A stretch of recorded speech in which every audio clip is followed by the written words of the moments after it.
Students, देखो last class हम लोगों ने अपने चैप्टर केमिकल इक्विलिब्रियम में सीखा था केपी और केसी के ऊपर बेस्ड कैलकुलेशंस करना। मैंने आपको एक बहुत इंपॉर्टेंट चीज सिखाई थी, किसी भी गिवन रिएक्शन के अंदर, गैसियस रिएक्शन के अंदर अगर आपको वॉल्यूम फ्रैक्शन दिया हुआ है मतलब वो आपका मोल फ्रैक्शन के इक्वल होगा, और उसी के ऊपर बेस्ड मैंने आपको क्वेश्चन भी सॉल्व करने को दिया था। ये रहा आपका क्वेश्चन। उम्मीद करता हूं आपने इस क्वेश्चन को बिल्कुल सही सॉल्व कर लिया होगा। लेट्स सी आपका आंसर सही है या फिर नहीं। देखिए कह रहे कि equilibrium volume percent of A and B 60% and total pressure at equilibrium is 10 atm। तो देखिए आपको suppose time t equal to 0 पर बात करूं, इसके कुछ a मोल्स रहे होंगे, इसके 0, इसके 0। तो ये अब इक्विलिब्रियम पर क्या हुआ होगा, इक्विलिब्रियम पर इसमें से x मोल्स गए, तो बताओ ये कितना बनेगा x/2, ये Cb कितना बनेगा x/2 बनेगा। सही है। अब आप देखें ज्यादा कुछ नहीं सीखना, आपको सीखना क्या है कि भाई आपको इक्विलिब्रियम पर वॉल्यूम परसेंट ऑफ ए और बी यानी ए का और बी का मिलाकर वॉल्यूम परसेंट कितना है 60%, ये आपको ध्यान देना है। ठीक, चलिए वहां पे जाने से पहले मैं आपसे बात करूं कि अगर यहाँ पर इक्विलिब्रियम पे टोटल मोल्स में देखूं तो वो आपस से ए हो जाएंगे, ऐड करोगे तो, है ना। तो अगर मैं मोल फ्रैक्शन ऑफ बी निकालूं तो वो कितना होगा, moles of B that is x/2 upon a, और मोल फ्रैक्शन ऑफ सी क्या हो जाएगा, moles of C upon total moles. अगर आप ध्यान से देखो तो मोल फ्रैक्शन ऑफ बी और मोल फ्रैक्शन ऑफ सी की वैल्यू क्या आ रही है, इक्वल आ रही है। क्या आ रही है, इक्वल। तो ऐसे आपके पास एक और काम की चीज आ गई, अगर किसी गैसियस मिक्सचर में दो गैसेस के मोल्स सेम हैं तो ये पक्का है कि उनकी मोल फ्रैक्शंस भी क्या आएंगी, सेम, क्योंकि डिवाइड तो आपको टोटल मोल से ही करना है। तो काम की चीज क्या है, यहां से आप एक वैसे भी प्रूव कर सकते हो, आपको दिख भी रहा है। आज का डायरेक्ट ध्यान रखना, दो गैसेस के अगर मोल सेम है तो उनकी मोल फ्रैक्शंस भी क्या होंगी, सेम। तो अब आपका जो इक्विलिब्रियम मिक्सचर बना, ध्यान से देखना, इस इक्विलिब्रियम मिक्सचर में ए है, बी है और सी है। उसने कहा है कि ए और बी का मिलाकर मोल फ्रैक्शन कितना है 60%। उसने कहा XA प्लस XB की वैल्यू है 0.6, 60% यानी 0.6 हो गया ना फ्रैक्शन की फॉर्म में। तो बताओ 0.6 ये है, टोटल मोल फ्रैक्शन कितना होगा 1, भाई टोटल परसेंट कितना हो सकता है, 100% हो सकता है। तो टोटल या तो आप परसेंट की फॉर्म में खेल लो या फिर फ्रैक्शन की फॉर्म में खेल लो, आपकी इच्छा है। तो बताओ C का मोल फ्रैक्शन कितना होगा, 0.4 होगा। फिर दूसरी चीज, क्योंकि C और B के मोल सेम है तो इन दोनों का मोल फ्रैक्शन भी क्या आएगा, सेम। इसका जो B है, इस B का मोल फ्रैक्शन भी कितना होगा, 0.4। अब अगर B का मोल फ्रैक्शन 0.4 है तो बताओ A का मोल फ्रैक्शन कितना आ जाएगा, 0.2। बस इतनी सी इंफॉर्मेशन आपको इस क्वेश्चन में एक्सट्रैक्ट करनी थी। समझ में आपको, इसका मोल फ्रैक्शन दिया है, इसका मोल फ्रैक्शन दिया है, दोनों के मोल सेम है तो दोनों का मोल फ्रैक्शन सेम है। तो A और B का मिलाकर अगर 60% है तो C कितना बचेगा, 40%, क्योंकि इन दोनों के मोल सेम तो दोनों का मोल परसेंट भी सेम। ये 40% तो ये भी 40%, 80% हो गया ना, तो ये कितना बचेगा, 20%। बस अब क्वेश्चन सॉल्व हो चुका है। अगर आपको इस रिएक्शन के लिए केपी लिखना है तो आपको सबके पार्शियल प्रेशर चाहिए होंगे, तो बी और सी का पार्शियल प्रेशर सेम होगा, जो कि इनका mole fraction into total pressure 4 atm के इक्वल होगा। और अगर हम ए के प्रेशर की बात करें तो वो उसका mole fraction into total pressure 2 atm होगा। आगे दोनों के सबके प्रेशर्स बताओ, केपी का एक्सप्रेशन क्या बनेगा, pressure of B into pressure of C, तो 4 × 4 upon pressure of A whole square. इस रिएक्शन के लिए केपी की वैल्यू भी कितनी आ जाएगी, 4 आ जाएगी। कर सकते हैं, अच्छा था ना क्वेश्चन। चलिए, तो ऐसे छोटे छोटे लॉजिक्स हैं जो आपको यहाँ पर क्वेश्चंस के थ्रू सीखने होते हैं।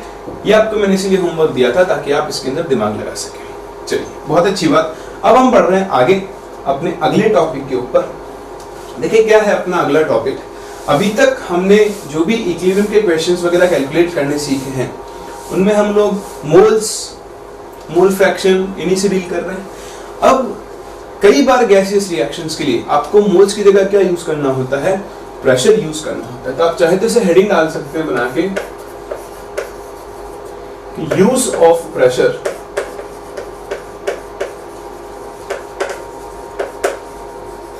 instead of moles in gaseous reactions।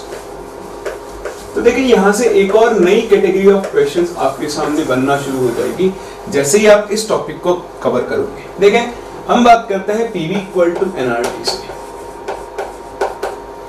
At constant temperature and volume, बताओ जो आपके प्रेशर है वो किसके प्रोपोर्शनल होता है? मोल्स के। होता नहीं होता? होता है ना। अब इसका मतलब क्या है? इसका मतलब ये है कि देखो जैसे आपके पास एक कंटेनर है, उस कंटेनर में गैस है, तो अगर आप गैस के मोल्स बढ़ाओगे तो सेम उसी प्रोपोर्शन में उसके प्रेशर बढ़ेगा। अगर गैस के मोल्स कम करोगे तो सेम उसी प्रोपोर्शन में गैस का प्रेशर भी क्या होगा? कम। जैसे आपको एग्जांपल दूं कि भाई ये 2HI गैस है, ये जा रहा है H2 गैस में और I2 गैस में। तो मान लो इसके इनिशियल मोल्स थे 2, ठीक है, टाइम t इक्वल टू 0 पर, और इक्विलिब्रियम पर इसके मोल्स बचे 0.5। तो 1.5 गया तो ये बनेगा 1.5 और ये बनेगा 1.5। तो अगर मैं सिर्फ HI पे फोकस करूं, किस पे फोकस करूं? HI पे। तो बताओ इनिशियली HI के मोल्स थे 2 और अब रिड्यूस होके कितने हो चुके हैं? 0.5, यानी 1/4 टाइम्स इसके मोल्स क्या हो चुके हैं? रिड्यूस हो चुके हैं। अगर इसका इनिशियल प्रेशर P था, कितना था? P। इक्विलिब्रियम पर इसका प्रेशर भी कितना हो चुका होगा? P/4, क्योंकि इसके मोल्स क्या हो चुके हैं? 1/4 हो चुके हैं। कहने का मतलब यह है कि जिस तरह से यहाँ पर HI के मोल्स वेरी करेंगे, सेम उसी तरह से क्या वेरी करेगा? प्रेशर भी वेरी करेगा। तो कहने का मतलब यह है, ध्यान देना, मैं ये नहीं बोल रहा हूं कि आप प्रेशर को मोल्स के इक्वल ले लोगे। मैं कह रहा हूं कि जैसे आप मोल्स से डील करते हो, सेम वैसे ही आप क्या कर सकते हो? प्रेशर से डील कर सकते हो। फॉर एग्जांपल मैं आपसे बोलूं कि यहां इसका प्रेशर लेट से 2 atm था। क्या था? 2 atm। तो आपको प्रेशर से मोल्स निकालने की जरूरत नहीं है। जैसे जैसे HI H2 और I2 में कन्वर्ट होगा, HI के मोल्स कम होते जाएंगे, उसी प्रोपोर्शन में HI का प्रेशर भी कम होता जाएगा। तो मान लो इक्विलिब्रियम पर 2 में से x चला गया, तो ये क्या है? हम डायरेक्ट प्रेशर को यूज कर सकते हैं। अब HI का इक्विलिब्रियम पर प्रेशर 2 - x होगा। इससे बताओ, इससे H2 कितना बनता है? हाफ, 1 से हाफ। तो बताओ x से कितना बनेगा? x/2। x/2 atm H2 का प्रेशर होगा और x/2 atm ही क्या होगा? I2 का प्रेशर होगा। बोलो आपको ये बात समझ में आ रही है?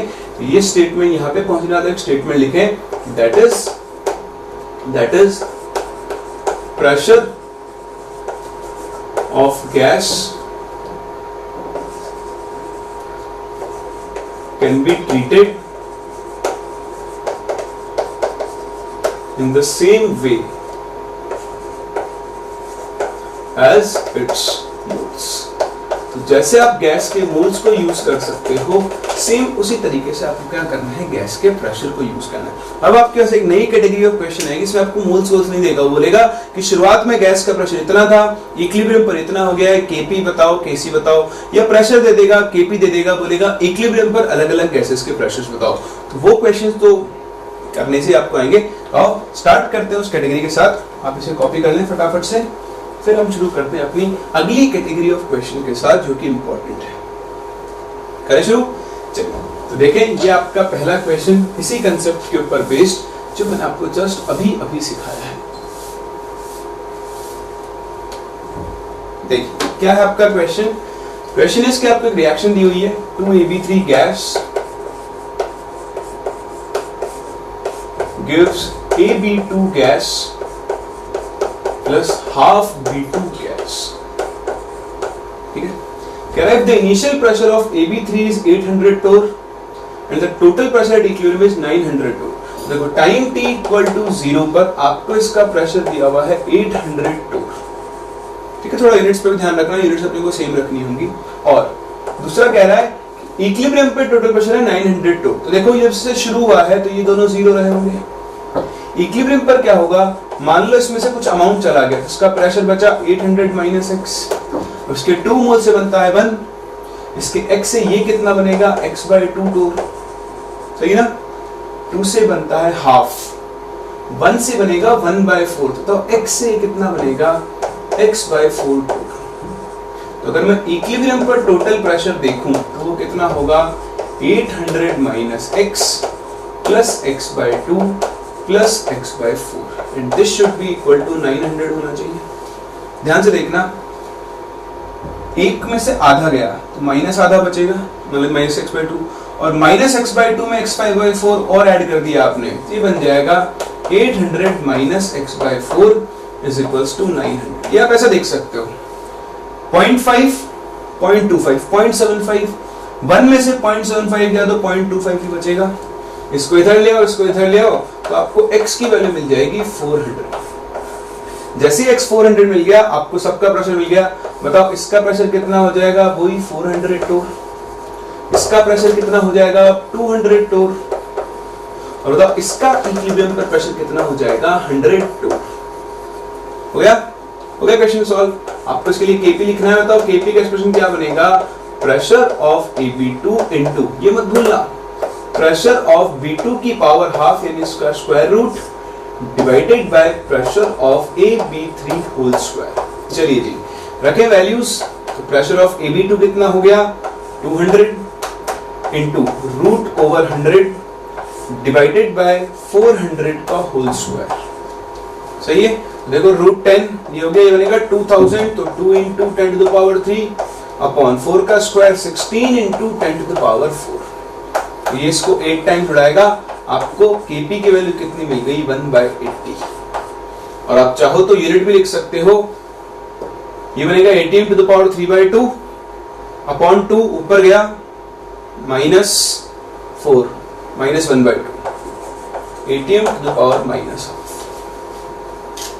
सही है, कर सकते हैं। चलिए तो ये आपका सिंपल सा एक क्वेश्चन हुआ जिसमें आप मोल्स की जगह किसको यूज कर रहे हो, प्रेशर। तो आप ये ध्यान रखना है, चाहे वो कई कैटेगरीज मिलेंगी, हो सकता है मिक्स होकर मिल जाए, कभी कभी मोल्स और प्रेशर दोनों एक साथ ही मिल जाते हैं, तो वो भी हम लोग डिस्कस करेंगे उस तरह की वैरायटी को भी। लेकिन अभी आपके सामने जो क्वेश्चंस हैं उनमें आपको प्रेशर को मोल्स की तरह यूज करना है और फिर आप अपने आंसर को आसानी से कैलकुलेट कर सकते हैं। चलिए एक तो आप इसे कॉपी करें और उसके बाद दूसरा आपका ये क्वेश्चन सॉल्व करें। सेम इसी पैटर्न के ऊपर है। लेट्स सी आप इस क्वेश्चन को सॉल्व कर पाते हो या फिर नहीं। चलिए और डिस्कस करते हैं सेकंड क्वेश्चन को। ये भी अच्छा क्वेश्चन है, थोड़ा सा आपको इसको सोचना पड़ेगा तभी आप इसे सॉल्व कर सकते हो, डायरेक्ट तो वैल्यूज नहीं मिलेंगी। देखिए रिएक्शन दी हुई है आपको कि 4HNO3 है ना, मैं फिजिकल स्टेट लिख रहा हूँ, सबके सब गैस है, दिख रहा है आपको, 4NO2 plus 2H2O plus O2। ठीक है। अब इक्विलिब्रियम पर प्रेशर पता है, इक्विलिब्रियम का टोटल प्रेशर पता है। तो आप मान लो इसका इनिशियल प्रेशर था P0, इक्विलिब्रियम पर मान लो P0 में से गया X। तो बताओ ये कितना बनेगा X, 4 मोल से 4 मोल बनता है, 1 से 1, X से X, 4 से 2 बनता है, 1 से हाफ बनेगा, X से बनेगा x/2 और ये बनेगा x/4। सही है। अब आप देखें आपके सामने दो चीजें, एक तो आपको इक्विलिब्रियम पर HNO3 का पार्शियल प्रेशर पता है 2 atm। बेसिकली आपको एक तो P0 माइनस x की डायरेक्ट वैल्यू पता है 2। ठीक, तो ये वाले को तो मैं 2 लिख लेता हूँ, 2 atm। और दूसरा आपको टोटल प्रेशर पता है। बताओ P टोटल किसके इक्वल हो जाएगा, हो जाएगा इसका partial pressure 2 plus x plus x/2 plus x/4 और ये वैल्यू आनी चाहिए 30। थोड़ा ध्यान से देखें, इसका एलसीएम आ जाएगा 4, तो 4x plus 2x plus x ये बन जाएगा 7x/4 इज इक्वल्स टू 2 को इधर भेज दो 28, तो 7 4 are 28। बताओ x की वैल्यू कितनी आ जाएगी, 16 आ गया। अब अगर x की वैल्यू 16 आ गई तो बस सबके प्रेशर आ गए। देखो इक्विलिब्रियम पर HNO3 का पार्शियल प्रेशर तो आपको पहले से ही पता है, आपको P0 निकालने की जरूरत है ही नहीं। ठीक है। अब बताओ NO2 का पार्शियल प्रेशर कितना हो जाएगा, तो x की वैल्यू 16 आ गई, 16 हो जाएगा। बताओ H2O का पार्शियल प्रेशर कितना हो जाएगा, 16/2 दैट इज 8, और O2 का पार्शियल प्रेशर कितना हो जाएगा, 4। आगे सबके प्रेशर। बस अब आपको कैलकुलेशन करनी है Kp की, तो रखें Kp की वैल्यू क्या बनेगा, pressure of NO2 whole square, sorry whole 4 into pressure of H2O 8 to the power 2 into pressure of O2 4 power 1 upon pressure of HNO3 तो 2 atm टू द पावर 4 बनेगा। तो ऐसा करो सबको 2 की पावर बदल लो।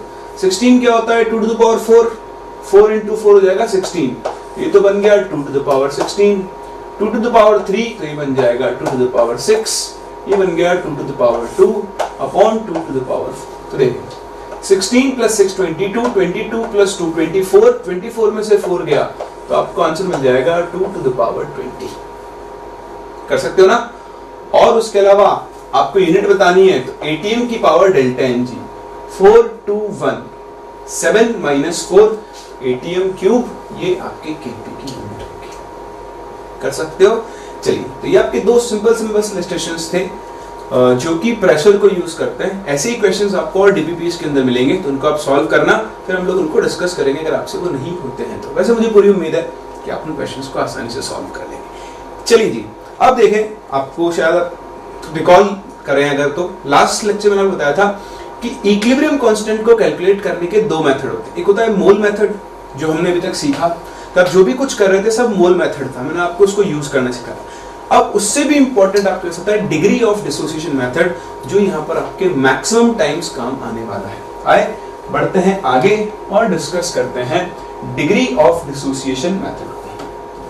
तो क्या होता है डिग्री ऑफ डिसोसिएशन मेथड? उसके लिए पहले आपको डिग्री ऑफ डिसोसिएशन को सीखना होगा। ये टर्म वैसे हम पहले भी यूज कर चुके हैं मोल कंसेप्ट में, लेकिन फिर भी बहुत टाइम हो गया ना उसको पढ़े हुए, इसलिए मैं आपको दोबारा बताता हूं कि डिग्री ऑफ डिसोसिएशन क्या होती है। चलिए बहुत ही ध्यान से देखें। एग्जाम्पल मैं फिर से वही लूंगा जो मैंने आपको पहले भी याद दिलाया था, उससे आपको रिकॉल भी आसानी से हो जाएगा। जैसे मैं आपसे कहूं कि आपके पास 500 रुपीज है। कितने रुपीज हैं? 500 रुपीज है। इन 500 रुपीज में से आपने 200 रुपीज खर्च कर दिए। कितने खर्च कर दिए? 200 रुपीज। तो मैं आपसे पूछूं कि आपने कितना फ्रैक्शन खर्च किया? फ्रैक्शन स्पेंडेड, बताओ कितना होगा? हाँ, वेरी गुड, 2/5। कैसे किया आपने? कितना खर्च किया? 200 अपॉन इनिशियली कितना था? 500, तो 2/5 फ्रैक्शन आपने यहाँ पे क्या है? खर्च कर दिया है। अच्छा, अगर मैं आपसे बोलूं परसेंटेज स्पेंडेड, तो बताओ वो कितना होगा? हाँ, वेरी गुड, 2/5 को आप किससे मल्टीप्लाई कर दोगे? 100 से। सही चीज है। तो देखिए, डिग्री ऑफ डिसोसिएशन को हम कैसे डिफाइन करते हैं? आपने जितना रिएक्टेंट लिया था उसका कितना फ्रैक्शन खर्च हो चुका है, तो फ्रैक्शन ऑफ रिएक्टेंट डिसोसिएटेड बोल सकते हो या फिर रिएक्टेड बोल सकते हो। तो जितना रिएक्टेंट आपने लिया था उसका कितना पार्ट ब्रेक हो चुका है, डिसोसिएट हो चुका है, रिएक्ट कर चुका है, उसी को हम क्या बोलते हैं? Degree of dissociation. ठीक, तो उसको अगर केमिस्ट्री के लैंग्वेज में हम देखें तो मान लो जैसे आपने HI लिया, तो ये HI गैस डिसोसिएट हो रहा है और बना रहा है H2 gas plus I2 gas. सही। मान लो आपने इसके 5 मोल से शुरू किया और इक्विलिब्रियम पर इसके 3 मोल बचे। बताओ उसमें से गए कितने मोल? 2 मोल गए ना। मैं आपसे पूछूं इसकी डिग्री ऑफ डिसोसिएशन बताओ, तो आप क्या बोलोगे? कितने मोल्स गए? 2 अपॉन इनिशियल कितने थे? 5। अगर मैं आपसे पूछूं इसका परसेंटेज डिसोसिएशन बताओ, हाँ वेरी गुड, कितना लिख दोगे? 2/5 × 100। ठीक है। अगर हमें डिग्री ऑफ डिसोसिएशन अल्फा का फॉर्मूला लिखना है, अल्फा, तो उसको हम कैसे लिखेंगे? Moles dissociated divided by initial, एक चीज। और दूसरा, अगर आपको परसेंटेज डिसोसिएशन निकालना है इनटू 100 कर देना, आपको डिग्री ऑफ डिसोसिएशन। कोई डाउट? उल्टा भी कर सकते हो। अगर मैं आपसे बोलूं कि कोई चीज 20% डिसोसिएटेड है, इसका मतलब उसकी डिग्री ऑफ डिसोसिएशन कितनी होगी? 0.2 होगी। 20 को आप किससे डिवाइड कर दो? 100 से। तो देखो, डिग्री ऑफ डिसोसिएशन को 100 से मल्टीप्लाई कर दोगे तो परसेंटेज डिसोसिएशन आ जाएगा, और अगर परसेंटेज डिसोसिएशन को 100 से डिवाइड कर दोगे तो आपको क्या मिल जाएगी? Degree of dissociation. तो खैर आपको कॉपी करने की जरूरत नहीं है, बट हाँ जिस चीज मैं बोल रहा हूं उस पर अगर आप ध्यान दें तो ऐसा लिख सकते हो कि अगर आपके पास डिग्री ऑफ डिसोसिएशन अल्फा है और आपको परसेंटेज डिसोसिएशन निकालना है, तो आप क्या कर दोगे? इसको इनटू 100। और अगर आप इससे ही निकालना चाहते हो तो आप डिवाइड बाय क्या कर दोगे? 100। एक चीज तो आपको समझ में आ गई। अच्छा, दूसरा, फिर आपको डिग्री ऑफ डिसोसिएशन को ना यूज करना भी आना चाहिए। कैसे? मैं आगे बढ़ूं, मैं इसको उल्टा बोलूं। मैं आपसे बोलूं कि आपके पास 500 रुपए थे, और ध्यान से देखना, ये सबसे इंपॉर्टेंट पार्ट है। आपके पास 500 रुपीज थे, मैंने बोला कि इसमें से 40% खर्च हो गया। 40%। बताओ आपके पास कितने पैसे बचे? मुझे आंसर मत बताओ, मुझे ये बताओ कि उसको कैलकुलेट करने के लिए आप क्या लिखोगे? 500 माइनस 0.4 लिखोगे या 500 माइनस 0.4 इंटू 500 लिखोगे? ये लिखोगे ना, क्यों? क्योंकि भाई ये जो 40% है 0.4 वो किसका है?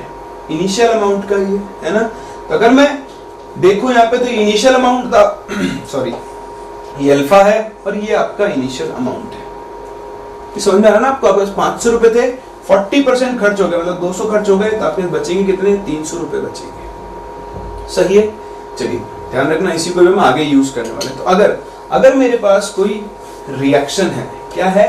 रिएक्शन है। वापस से मान लो मैं रिएक्शन ये लेता हूं HI वाली है, तो 2HI गैस है, इससे मुझे मिला H2 gas plus I2 gas. ठीक है, तो ऐसा करते चलो शुरू ही कर लेते हैं। अब ये तो मैंने बता दिया आपको डिग्री ऑफ डिस्टिंक्शन क्या होती है। चलो एक चीज सिखाता हूं, फिर कर लेंगे दोबारा से, है ना? जितना करो उतना अच्छा है। तो मान लो इसकी इनिशियल ए मोल्स है। अगर HI की डिग्री ऑफ डिसोसिएशन अल्फा है, क्या है? अल्फा। तो आप मुझे बताओ इक्विलिब्रियम पर इसके कितने मोल्स बचेंगे? मैं यहाँ A माइनस अल्फा लिखूं या फिर A माइनस ए अल्फा? बस इतना सा डिफरेंस। हाँ very good, A minus A alpha लिखूं ना, क्योंकि अल्फा तो क्या है? कितना परसेंट गया? किसका? इनिशियल अमाउंट का। तो ये चीज आप ध्यान रखें, जब भी आप डिग्री ऑफ डिसोसिएशन यूज कर रहे हो तो आप उसको इनिशियल अमाउंट से मल्टीप्लाई करके लिखना। आप इसको ऐसे नहीं लिख सकते। ए में से गया ए अल्फा, 2 मोल से बनता है 1, 1 से बनेगा हाफ। बताओ ए अल्फा से कितना बनेगा? ए अल्फा बाय 2, और ये भी कितना बनेगा? ए अल्फा बाय 2। बताओ क्या आपको ये बात समझ में आ रही है? चलिए अगर आपको समझ में आ रहा है तो फिर आपको आगे दिक्कत आने वाली नहीं है। सबसे इंपॉर्टेंट होता है डिग्री ऑफ डिसोसिएशन को समझना और उसको यूज करना। चलिए अभी शुरू करते हैं यूज करना। ये आपको कॉपी करने की जरूरत नहीं है, तो मेरे को समझाना था आपको। दूसरा, अल्फा क्या है? फ्रैक्शन है, फ्रैक्शन। तो अगर आप अल्फा की मैक्सिमम वैल्यू देखने चलो, आप चाहते हो नोट की फॉर्म में लिख लो कि अल्फा की वैल्यू 0 से 1 के बीच में होती है। अल्फा की मैक्सिमम वैल्यू कितनी हो सकती है? 1। और जब अल्फा 1 होता है तो वो दिखाता है 100% डिसोसिएशन। इसको दिखाता है 100% डिसोसिएशन। समझ रहे हैं? इस चीज को आप ध्यान रखें। ये होता है 100% डिसोसिएशन। जब अल्फा की वैल्यू क्या हो जाएगी? 1, पूरा टूट चुका होगा। अच्छा, जैसे डिसोसिएशन होता है ना, सेम वैसे एसोसिएशन भी होता है। जैसे मैं इस रिएक्शन को उल्टा करके लिखूं, H2 plus I2 gives 2HI। तो अब आप इसके लिए डिग्री ऑफ डिसोसिएशन नहीं बोल सकते हो। क्यों? क्योंकि यहाँ तो H2 और I2 मिलकर एक कंपाउंड बना है, तो एसोसिएशन हो रहा है। फिर उस केस में हम इसे डिग्री ऑफ एसोसिएशन बोल देंगे, है ना? उसको ज्यादा दिमाग लगाने की आपको जरूरत है ही नहीं। सही है, कर सकते हैं। चलिए, ये तो बात है डिग्री ऑफ डिसोसिएशन क्या होती है। उसके बाद हम बढ़ते हैं आगे और देखते हैं कैसे हम डिग्री ऑफ डिसोसिएशन को यूज करके Kp और Kc के एक्सप्रेशंस कैलकुलेट करेंगे। यहाँ पर मैं आपको रिकमेंड करूंगा कुछ रिएक्शंस की Kp वैल्यू डायरेक्ट याद रखने की। क्यों? क्योंकि उससे आपकी कैलकुलेशन 4 से 5 गुना फास्ट हो जाएगी। Next, calculation of Kp and Kc bye degree of dissociation method. चलिए, तो जो काम हमने वहां किया था सेम वैसे ही काम हमें यहां करना है। पहले हम उन रिएक्शंस की बात कर रहे हैं, रिएक्शंस जिनका डेल्टा Ng कितना होता है? इक्वल टू 0 होता है। So reactions with delta Ng equal to 0 पेटेंट रिएक्शन है अपनी, उसी को यूज करते हैं। 2HI gas gives H2 gas plus I2 gas. ध्यान से देखना, हम वापस से Kp Kc दोनों कैलकुलेट करेंगे और इस बार इस रिएक्शन के लिए हम Kp की वैल्यू भी याद रखेंगे। ठीक है ना? फोकस करना। बताओ टाइम t इक्वल टू इसके a मोल्स, इसके हो गए 0, इसके हो गए 0। बताओ अगर इसकी डिग्री ऑफ डिसोसिएशन अल्फा है तो हम इक्विलिब्रियम पर क्या लिख सकते हैं? a माइनस ए अल्फा लिख सकते हैं। बताओ ये कितना बनेगा? a अल्फा बाय 2, 2 से 1, 1 से हाफ, a अल्फा से अल्फा बाय 2, और ये भी कितना बनेगा? a alpha by 2। ये तो गए मोल्स। अगर आपको Kc निकालना है तो पहले आपको कॉन्सेंट्रेशन यूज करनी पड़ेगी। बताओ कॉन्सेंट्रेशन एट इक्विलिब्रियम क्या हो जाएगी? a into 1 minus alpha upon b, a into alpha upon 2b, a into alpha upon 2। ठीक है? देखो एक और चीज होती है, पहले मैंने इसके इनिशियल मोल्स ना a मान लिए हैं। अगर आपको क्वेश्चन में इनिशियल मोल्स नहीं दिए हैं, एक तो होता है कि मैं बोल दूं कि 5 मोल थे, तब तो आप कुछ कर ही नहीं सकते, 5 ही मोल थे, लेकिन उसने बोला ही नहीं कि इनिशियल मोल्स कितने हैं, और बोला कि डिग्री ऑफ डिसीजन 0.2 है। तो देखो, अगर आपको A मानना है, X मानना है, तो जब मानना ही तो 1 मानो। क्या मानोगे? 1। इसका भी अपन न्यूमेरिकल यूज देखेंगे। तो कभी कुछ मानना पड़े डिग्री ऑफ डिसीजन के क्वेश्चन में, तो 1 मानो, आपका एक वेरिएबल अपने आप ही कम हो जाएगा। चलो वो तो मैं आपको न्यूमेरिकल से टाइम बताऊंगा। खैर, ये आगे कंसीडरेशन सबकी। अगर मुझे इसके लिए केसी लिखना है, बताओ केसी क्या बनेगा? This into this a alpha upon 2v whole square upon इसका भी स्क्वायर होगा, कोएफिशिएंट 2 है, 1 माइनस अल्फा बाय v का होल स्क्वायर। तो देखो v स्क्वायर से v स्क्वायर गया, a स्क्वायर से a स्क्वायर गया, इसका केसी क्या बन जाएगा? Alpha square upon 4 into 1 minus alpha whole square बनेगा। चलिए, क्योंकि इसके लिए डेल्टा एन जी 0 है, तो इसके लिए केपी की वैल्यू भी यही आने वाली है। चाहो तो आप प्रूव करके देख सकते हो। बताओ, इक्विलिब्रियम पर टोटल मोल्स कितने हो जाएंगे? This plus this plus this, half plus half 1 हो गया, ए अल्फा से अल्फा कैंसिल, टोटल मोल्स हो गए ए। अगर मैं इस रिएक्शन के लिए केपी लिखूं, तो बताओ केपी क्या बनेगा? प्रेशर ऑफ H2, H2 के moles upon total moles into total pressure. क्योंकि H2I2 के मोल्स सेम है, तो इनका पार्शियल प्रेशर भी क्या आएगा? Very good, same, whole square कर दो अपॉन, बताओ इसका प्रेशर क्या बनेगा? तो इसके moles a into 1 minus alpha upon total moles into total pressure का होल स्क्वायर। देखो, a से यहाँ a गया, a से यहाँ भी a गया, p से p गया, इक्वेशन फिर से क्या बन जाएगा? Alpha square upon 4 into 1 minus alpha whole square. ठीक है, तो अगर आप इसके लिए केपी के लिए याद रख पाओ तो अच्छी बात है, क्योंकि अपनी कई बार ये डायरेक्ट काम में आ जाएगी। ठीक है, तो आपका ना धीरे धीरे क्वेश्चंस करते करते अपने आप याद हो जाएगी, अगर आप हर बार इस पे फोकस करोगे तो। चलिए फिर मूव करते हैं अगली रिएक्शन पे, जिनके लिए क्या होता है? Delta N G greater than 0 होता है। वो आपके बहुत काम में आने वाली रिएक्शंस हैं। तो एक बार आप इसे, चलो कॉपी तो आपने साथ साथ कर ही लिया होगा, हम अगले केस पे मूव कर लेते हैं, या फिर आप ऐसा करना दोनों एक साथ कॉपी कर लेना। ठीक है, अभी इस पे होल्ड कर लो। सेकंड केस लेते हैं, reactions with delta N G greater than 0। अब देखो, डिसोसिएशन के लिए delta N G less than 0 नहीं हो सकता। क्यों? क्योंकि delta N G less than 0 हो गया, उसका मतलब क्या है कि दो चीजें मिलकर एक नई चीज बना रही है, तभी तो डेल्टा एन जी नेगेटिव आएगा, ये तो एसोसिएशन कहलाएगा। तो डिसोसिएशन में दो ही केस बनेंगे, या तो delta N G equal to 0 या फिर डेल्टा एन जी क्या होगा? Greater than 0। बहुत ध्यान से देखें, पहले तो अपनी जो रिएक्शन थी हम यूज करते हैं अभी तक, PCl5 gas gives PCl3 gas plus Cl2 gas. ठीक है, टाइम t इक्वल टू 0, इसके मान लो a मोल्स, इक्विलिब्रियम पर a में से गया a अल्फा। बताओ ये भी कितना बनेगा? a अल्फा, और ये भी कितना बनेगा? a alpha. तो केसी तो आप लिख ही लोगे। अब केसी में मुझे इंटरेस्ट नहीं है, मैं इंटरेस्टेड हूँ केपी में, क्योंकि वो सबसे ज्यादा काम में आएगा। तो आप मुझे बताओ इक्विलिब्रियम पर टोटल मोल्स कितने हो गए? ऐड कर दो, तो a इंटू 1 प्लस अल्फा हो गए। तो अगर मैं इस रिएक्शन के लिए केपी लिखने चलूं, क्या लिखने चलूं? केपी। बताओ केपी क्या बनेगा? इन दोनों का पार्शियल प्रेशर, क्योंकि दोनों के मोल्स सेम हैं, तो दोनों का पार्शियल प्रेशर भी क्या आएगा? सेम। इसका पार्शियल प्रेशर क्या बनेगा? a अल्फा, इसके moles upon total moles into total pressure, और उसका होल स्क्वायर लिख दो ना, डिवाइडेड बाय, बताओ इसका पार्शियल प्रेशर क्या होगा? इसके moles a into 1 minus alpha upon total moles a into 1 plus alpha into बना।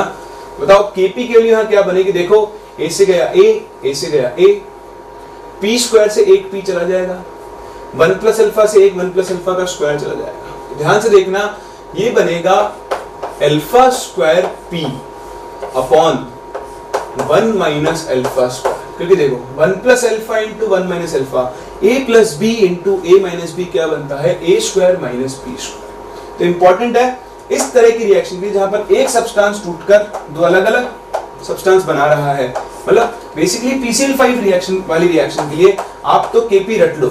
इसके लिए Kp का एक्सप्रेशन क्या बन के रह जाएगा? Alpha square p upon 1 minus alpha square. अगर आपको ये याद रह गया तो कई क्वेश्चंस आप बहुत तेजी से यहाँ पर सॉल्व कर दोगे। फिर देखो, एक और केस जो आपको यहाँ पर ध्यान रखना है, वो बहुत ही इंपॉर्टेंट है।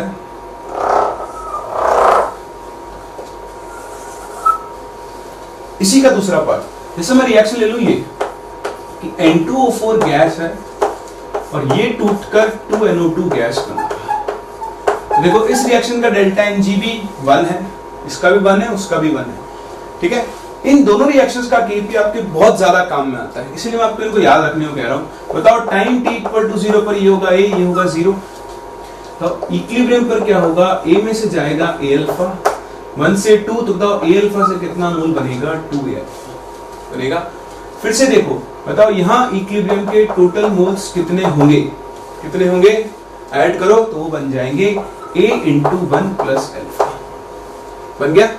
अगर ये बन गया तो आप देखो, अब मैं वापस से Kp लिखता हूं, तो Kp कैसे लिखूंगा इस रिएक्शन के लिए, pressure of NO2 whole square, बताओ NO2 के moles upon total moles into total pressure उसका होल स्क्वायर बनेगा।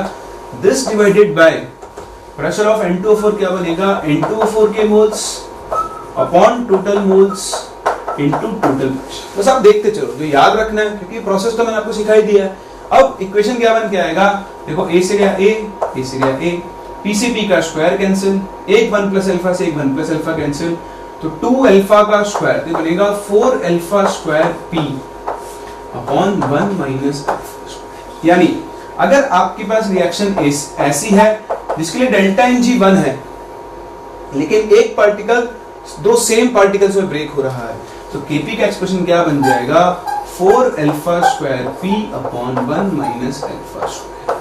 आप इसे याद रखने की कोशिश मत करो, वो काम आप मुझ पे छोड़ दो। जब भी क्वेश्चन आएगा मैं आपको ये चीज रिकॉल करवाऊंगा और इस चैप्टर के खत्म होते होते ये आपको याद हो जाएगा, लेकिन इसको यूज करना है ये आपको खुद ही सीखना होगा। तो कभी भी Kp की जरूरत पड़े, इन दो रिएक्शंस के लिए हम डायरेक्ट लिखा करेंगे। PCl5 वाले क्या बनेगा, alpha square P upon 1 minus alpha square, और इस वाले के लिए क्या बनेगा, 4 alpha square P upon 1 minus alpha square. Copy कीजिए, फिर हम बढ़ते हैं आगे। तो देखो ये आपके लिए क्वेश्चन जो कि बेसिकली उसी टॉपिक का बेस है, मैंने डिस्कस किया, डिग्री ऑफ डिसोसिएशन।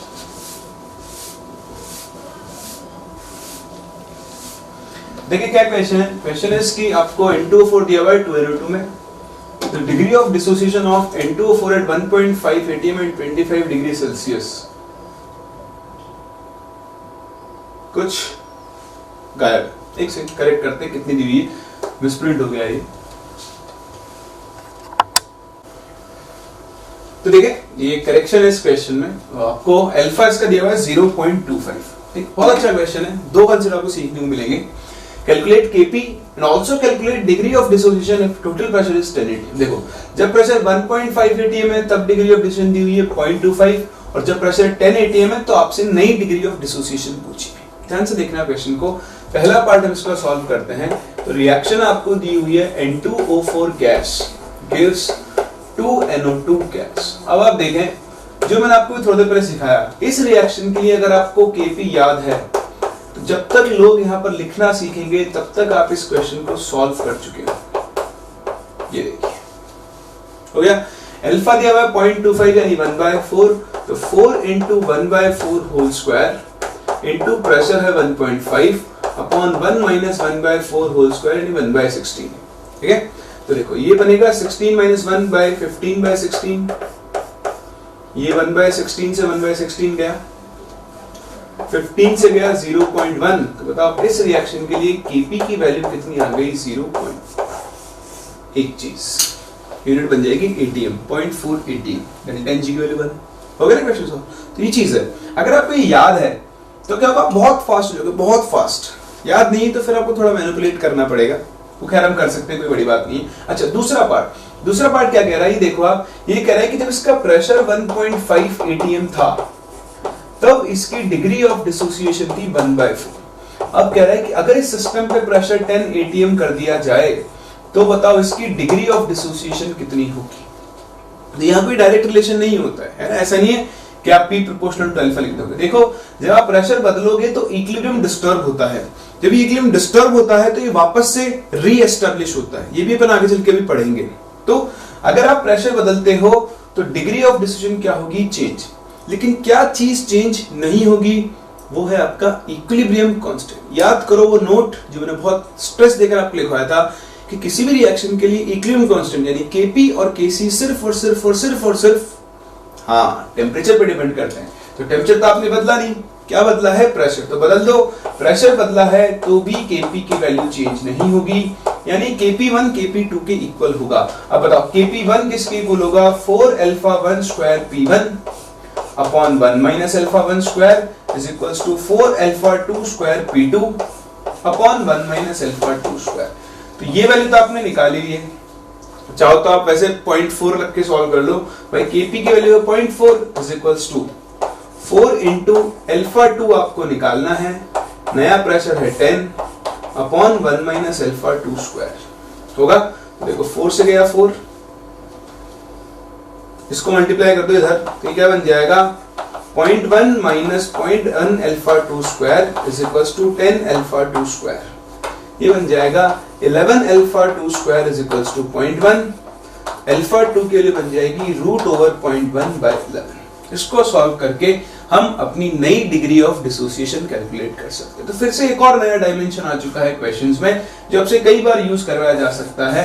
वो कई बार प्रेशर या वॉल्यूम बदल देगा और बोलेगा कि बताओ इस नए प्रेशर पर सब्सटेंस की नई डिग्री ऑफ डिसोसिएशन क्या होगी। ध्यान रखें, प्रेशर वॉल्यूम मोल्स बदल रहा है तो उससे अल्फा बदलेगा, डिग्री ऑफ डिसोसिएशन बदल जाएगी, लेकिन Kp Kc की वैल्यू चेंज नहीं होगी। यही कंसेप्ट आपको वहां पर यूज करना है। चलिए कॉपी करें और कॉपी करने के बाद ट्राई करें अगला क्वेश्चन, जो कि अगेन डिग्री ऑफ डिसोसिएशन के कंसेप्ट के ऊपर बेस्ड है।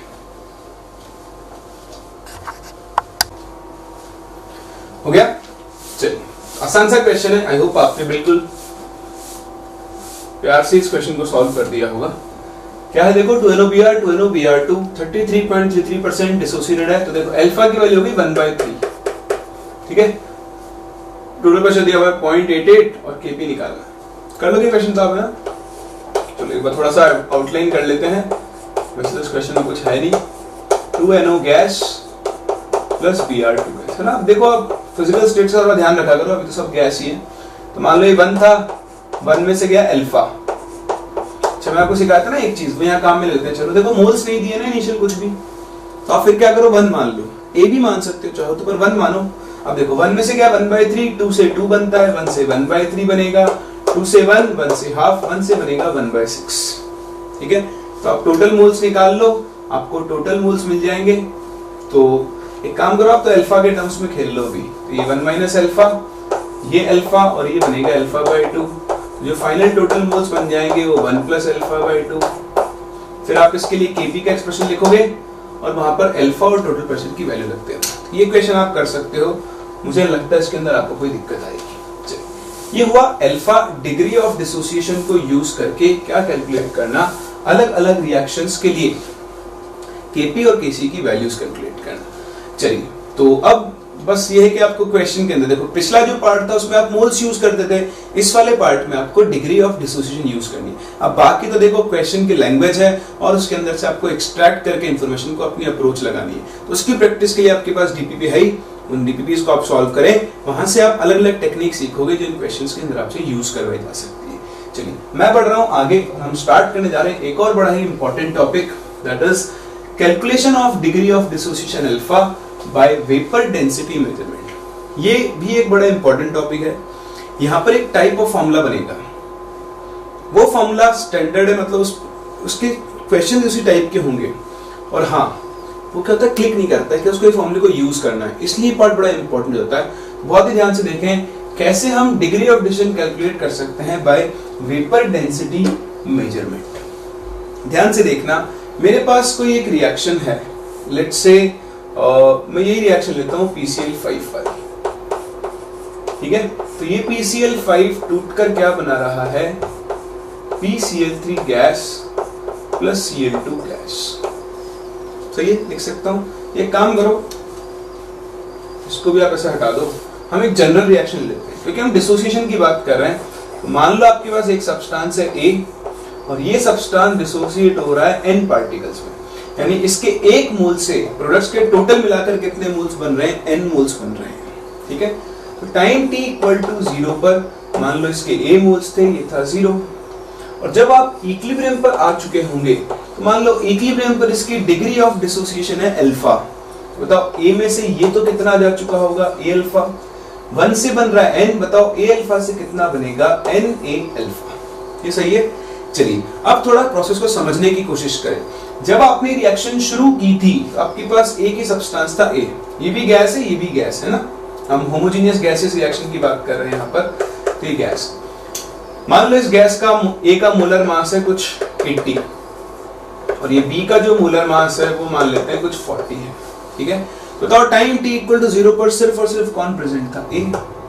तो अगर हम मोलर मास की बात करें तो उस टाइम पर मोलर मास ए के मोलर मास के बराबर होगा। लेकिन जब इक्विलिब्रियम आ चुका होगा तो देखो इक्विलिब्रियम पर ए भी प्रेजेंट है और बी भी प्रेजेंट है। इक्विलिब्रियम पर आपको क्या मिल गया है, ये एक गैसियस मिक्सचर मिल चुका है। क्या मिल चुका है, गैसियस मिक्सचर मिल चुका है। तो जैसा हम लोगों ने मोल कंसेप्ट में सीखा है, अगर आपके पास एक गैसियस मिक्सचर है तो गैसियस मिक्सचर के लिए हम उसका एवरेज मोलर मास डिफाइन करते हैं, जिसका फॉर्मूला होता है m1n1 plus m2n2 upon n1 plus n2। ये मैंने आपको मोल कंसेप्ट में सिखाया था और वहां पे भी कहा था कि ये आपके गैसियस स्टेट में केमिकल इक्विलिब्रियम में बहुत काम में आता है। देखो काम में आ रहा है। या फिर आप इस फॉर्मूले को total mass of gaseous mixture upon total moles of gaseous mixture भी बोल सकते हैं। तो मोल कंसेप्ट आपने पढ़ा है, अगर आपको इसमें दिक्कत है तो उसके नोट्स को रिवाइज करें। वीडियो भी आपके पास होगा, आप चाहे तो उस वीडियो को देख सकते हैं, 20-25 मिनट में आपका काम हो जाएगा उसमें। सही है, यही फायदा है ऑनलाइन कोचिंग का।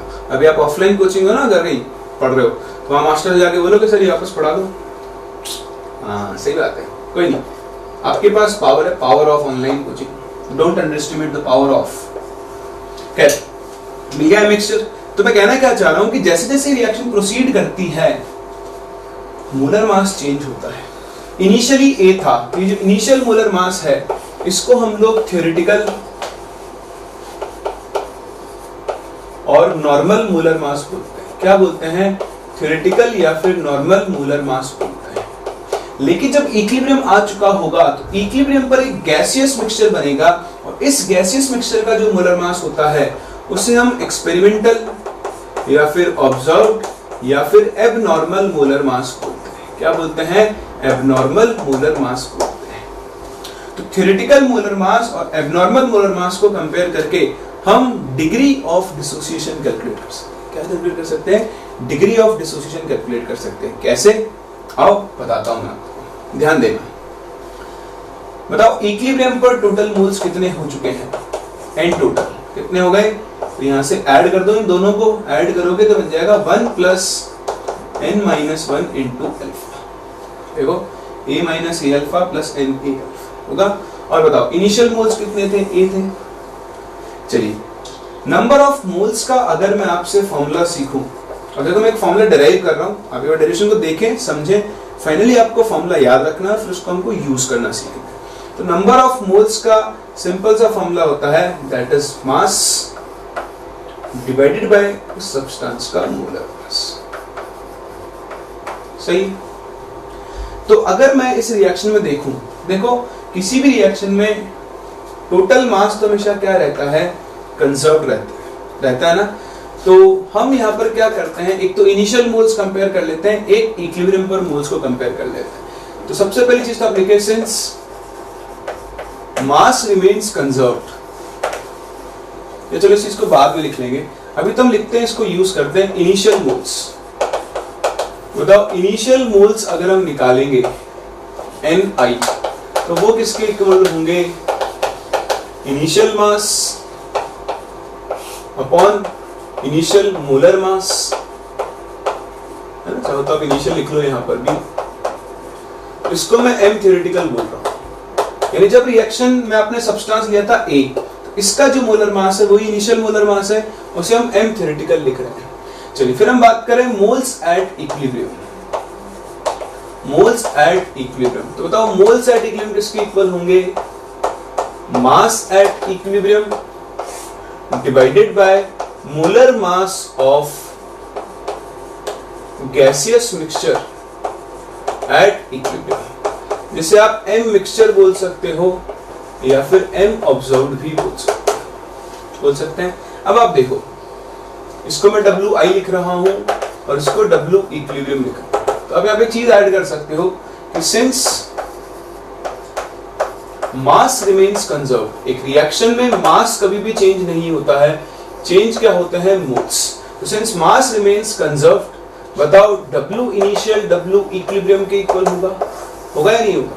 होगा, ठीक है। तो आप रेशियो निकालो, बताओ moles at equilibrium upon moles at initial का अगर मैं रेशियो निकालूं तो वो किसके इक्वल हो जाएगा, molar mass initial upon molar mass of mixture, या फिर आप इसे M theoretical upon M observe.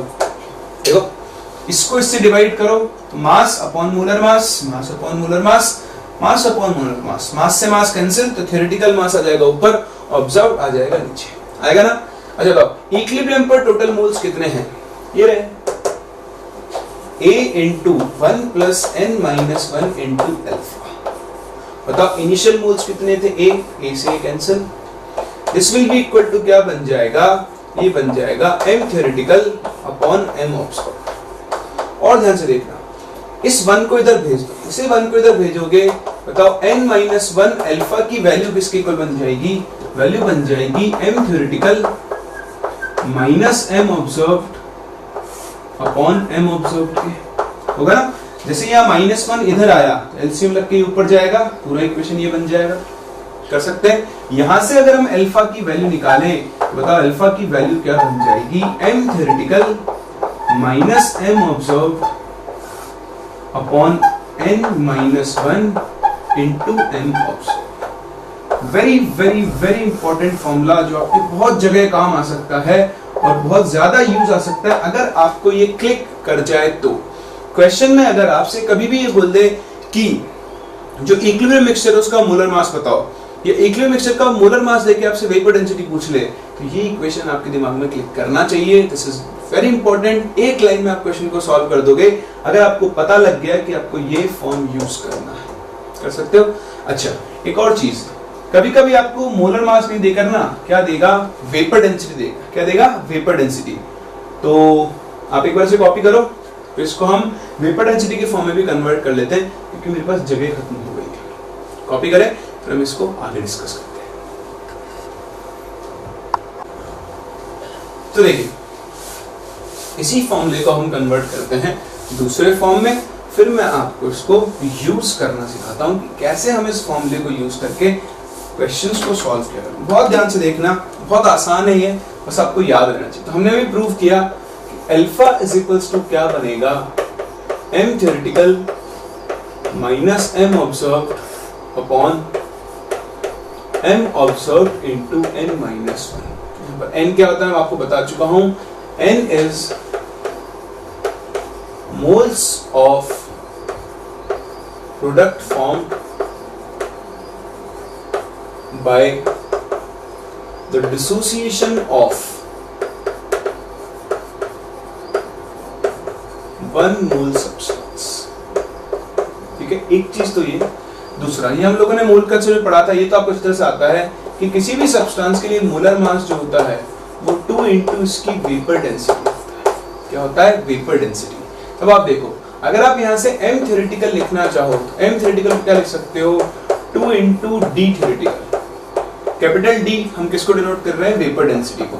Similarly अगर आप M ऑब्जर्व लिखो तो वो क्या बन जाएगा, 2 into density of observe mixture, not density, it would be vapour density of observe mixture. तो यहाँ से आप अल्फा का एक नया फॉर्मूला लिख सकते हो।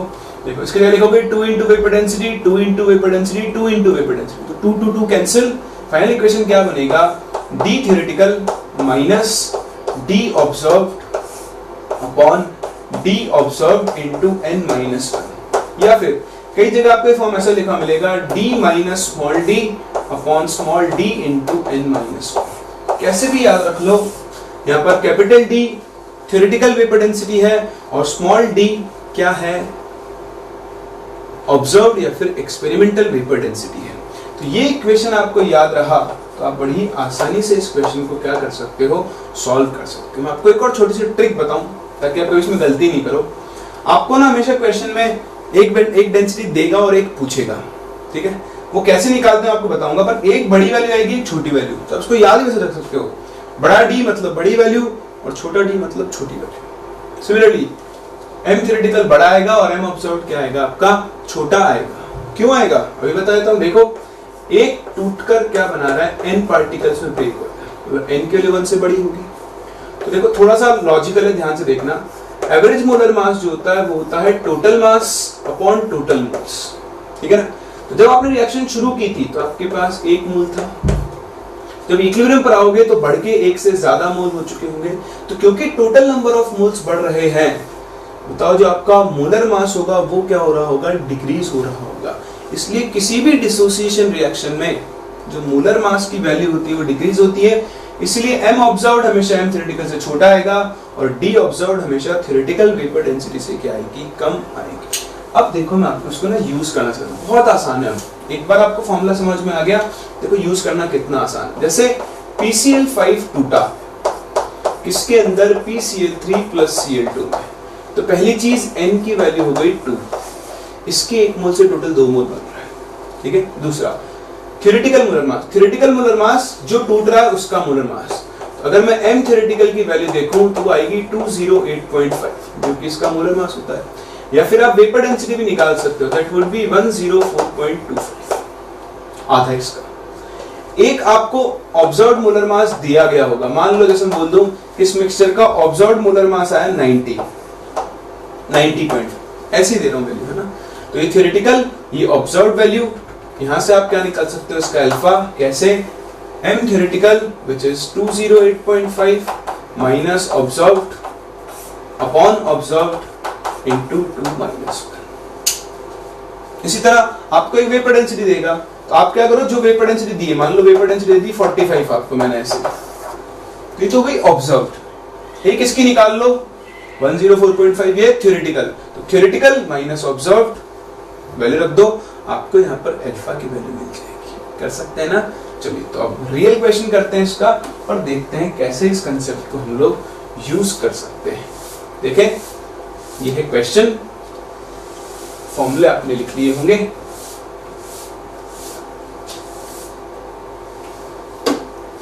क्या कह रहा है, vapour density of the equilibrium mixture of NO2 and N2O4 is found to be इतना। तो ये दी हुई वैल्यू है ना, दी हुई, जो दी हुई है वो होती है आपकी ऑब्जर्व्ड या फिर एक्सपेरिमेंटल वैल्यू, यानी आपको d ऑब्जर्व्ड दिया हुआ है, जिसे आप स्मॉल d भी लिख सकते हो, दैट इज 38.33, ठीक। अच्छा बताओ इसका d थ्योरेटिकल कितना होगा, कैपिटल D जिसको आप बोल सकते हो। हाँ ये रिएक्टेंट है ना, कौन है, N2O4, मोलर मास होता है इसका 92, तो 92 का आधा कर दो 46, ये वैल्यू है। क्या क्या बताना है, एब्नॉर्मल मॉलिक्यूलर वेट, तो ये ऑब्जर्व्ड वेपर डेंसिटी है, इसको इनटू 2 कर दो, ये तो आपको मिल गया एब्नॉर्मल मॉलिक्यूलर, कर लोगे। डिग्री ऑफ डिसोसिएशन, तो बताओ अल्फा का फॉर्मूला क्या होता है, d theoretical minus d observed upon d observed into n minus 1, तो n की वैल्यू 2 हो गई ना, 1 से 2 बन रहा है, ये आ गया अल्फा। दूसरा, तीसरी चीज percentage of NO2 in the mixture, ये आप देखें ये N2O4 था, ठीक है, इन दोनों से मिलकर बना 2NO2। तो अब आप देखो, आप तो ऐसे करो, इसको मोल कंसेप्ट का क्वेश्चन रख दो। ये इक्विलिब्रियम मिक्सचर में दो चीजें हैं, एक N2O4 है और एक NO2 है। इस मिक्सचर का जो मोलर मास है M मिक्सचर, वो कितना है, वो है 76.66, 38.33 into 2। मान लो NO2 के मोल्स हैं x, टोटल 100% में से, तो बताओ इसके मोल्स कितने हो जाएंगे, 100 माइनस x। याद है मोल कंसेप्ट में से क्वेश्चन हम करते थे। तो आप बताओ m एवरेज का फॉर्मूला किसके लिए होता है, m1 into n1, तो 92 into 100 minus x plus n2 into n2 46 into x upon total moles कितने हो गए 100। ये वैल्यू 76.66 के इक्वल हो गई। इसको सॉल्व कर लो, आपको x मिल जाएगा। तो पता लग जाएगा कि इक्विलिब्रियम मिक्सचर में NO2 का परसेंटेज कितना है और N2O4 का परसेंटेज कितना है। कर सकते हैं। फोर्थ चीज Kp बताना है अगर टोटल प्रेशर ट्यूटिव। अब देखो मेरा टूल काम में आएगा। दिख रही है रिएक्शन, बताओ इस रिएक्शन के लिए Kp का एक्सप्रेशन क्या बनता है, 4 alpha square P upon 1 minus alpha square. अब जहां पर लोग कैलकुलेट करने बैठे होंगे, आप अपने क्वेश्चन का आंसर दे चुके होंगे। इसीलिए ये छोटी छोटी चीज मैं आपको याद करने को बोलता हूँ ना, आप याद रखो, बहुत काम में आती है और आपको बहुत हेल्प देती है जब आप एक्चुअली न्यूमेरिकल सॉल्व करो। आप सोचो पेपर में अगर ऐसा क्वेश्चन आ गया तो आपको केपी कैलकुलेट ही नहीं करना, सीधा उठा के वैल्यू रखनी है और आपको अपना आंसर मिल जाएगा। चलिए, ये तो था मेरी तरफ से इलस्ट्रेशन। अब एक क्वेश्चन आपके लिए है, ये तो आपने कॉपी कर ही लिया होगा, है ना। चलिए, ये क्वेश्चन आप ट्राई करें, जो इसी कंसेप्ट के ऊपर बेस्ड, बहुत सिंपल सा क्वेश्चन है। आई होप बड़ी आसानी से आप इस क्वेश्चन को सॉल्व कर देंगे।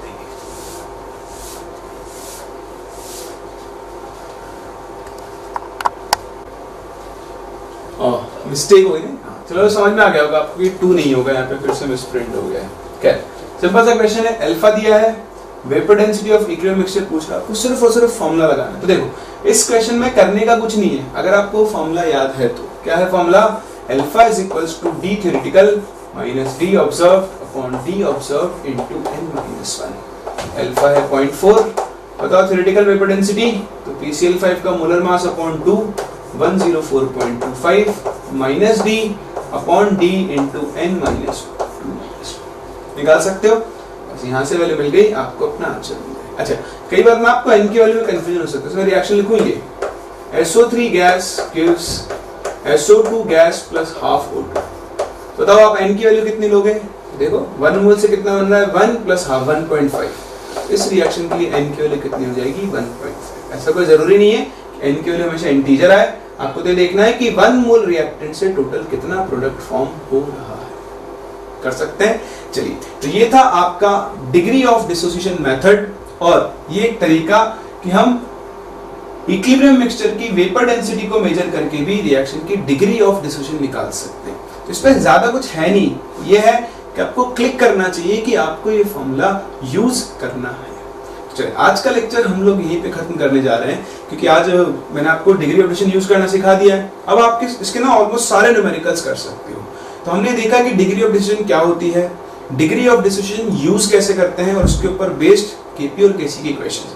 आज मैंने आपको 2 इंपॉर्टेंट इक्वेशन याद रखने को कही है कि PCl5 के लिए बताओ केपी का फॉर्मूला क्या बनेगा, हाँ alpha square P upon 1 minus alpha square, और वो N2O4 वाली के लिए क्या बनेगा, 4 alpha square P upon 1 minus alpha square. अब ये याद की हुई चीजों को आप अपने कंसेप्ट्स के अंदर यूज करें, क्वेश्चंस के अंदर यूज करें, डीपीपी आपको मैंने दी है, इसके ऊपर बेस्ड उस डीपीपी को आप सॉल्व करें।